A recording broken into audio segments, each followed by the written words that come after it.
Okay, last time we were talking about government support for the arts. Who can sum up some of the main points? Frank?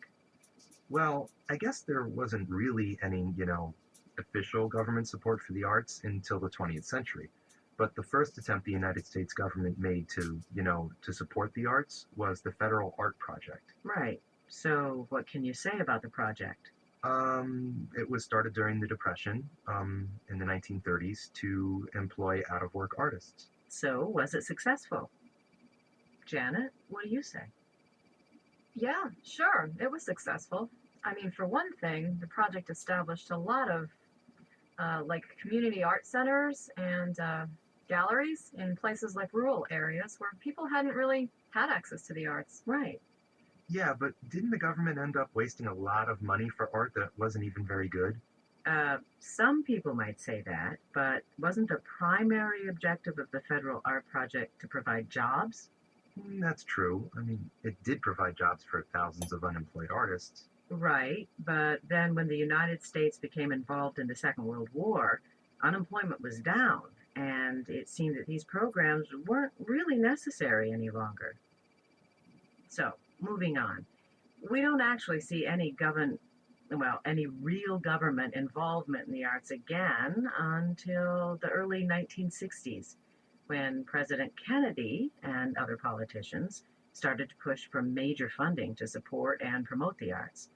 It was felt by a number of politicians that the government had a responsibility to support the arts as sort of, oh, what can we say, the soul or spirit of the country. The idea was that there'd be a federal subsidy, financial assistance to artists and artistic or cultural institutions. And for just those reasons, in 1965, the National Endowment for the Arts was created. So it was through the NEA, the National Endowment for the Arts, that the arts would develop, would be promoted throughout the nation. And then individual states throughout the country started to establish their own state arts councils to help support the arts. There was kind of a cultural explosion. And by the mid 1970s, by 1974, I think, all 50 states had their own arts agencies, their own state arts councils that worked with the federal government, with corporations, artists, performers, you name it. Did you just say corporations? How are they involved? Well, you see, corporations aren't always altruistic. They might not support the arts unless the government made it attractive for them to do so by offering corporations tax incentives to support the arts. That is, by letting corporations pay less in taxes if they were patrons of the arts. The Kennedy Center in Washington, D.C., maybe you've been there, or Lincoln Center in New York. Both of these were built with substantial financial support from corporations.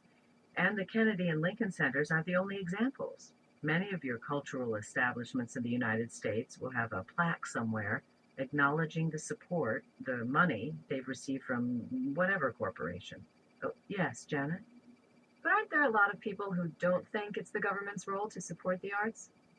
Well, as a matter of fact, a lot of politicians who did not believe in government support for the arts, they wanted to do away with the agency entirely for that very reason, to get rid of governmental support. But they only succeeded in taking away about half the annual budget. And as far as the public goes, well, there are about as many individuals who disagree with government support as there are those who agree. In fact, with artists in particular, you have lots of artists who support and who have benefited from this agency.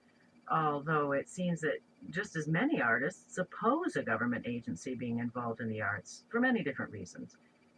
Reasons like they don't want the government to control what they create.